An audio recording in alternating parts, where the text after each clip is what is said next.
it. I was, all about my work, and I had to pull back a little bit and be all about me. And, your mum rings and says, "Are you still at work?" And 4 out of 5 nights of the week I said yes. Like, that's not okay, Belinda. You've got to do something about this. I didn't think I was at risk of having a heart attack. I certainly wasn't at risk of lots of the other things, but I wasn't in the "you're totally fine" box. And so this opportunity to do something about my well-being as well as my physical health was really important. In 2017, the Education NT Principal Wellbeing Framework was launched. This was the start of a very important journey to help school leaders to be their best. Teachers, now it's your turn. Work is now starting to develop a teacher well-being strategy that will support the mental health and well-being of teachers in our schools.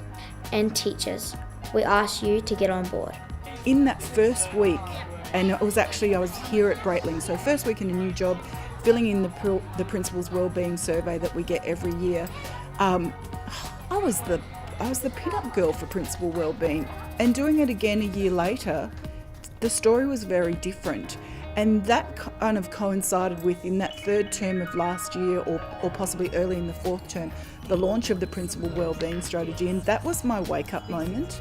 I walked around looking perfectly healthy, but I had a grain of rice size cancer inside me that was found by complete accident. So, if we can do anything or everything for our health and well-being, and if our organisation is going to help us to do anything or everything about our health and well-being, I think we really need to seize on those opportunities, because you just don't know.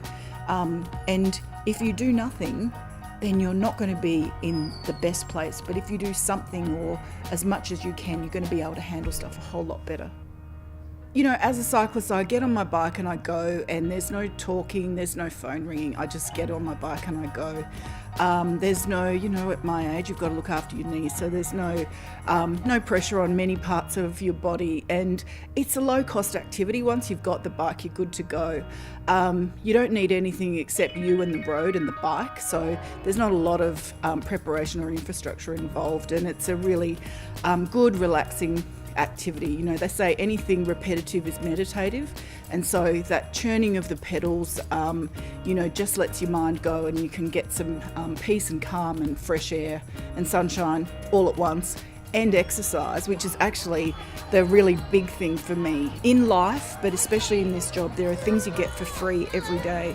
When a teacher comes in the afternoon and says, "Can I tell you about this thing that happened?" Like, yeah, tell me about this thing.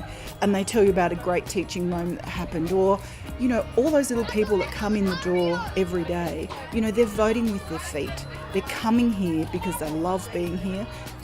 It is compulsory to come to school, but they're not dragging their feet coming in here. They're running down the path going, "Miss B, I've got something to tell you." That's what keeps me in the job.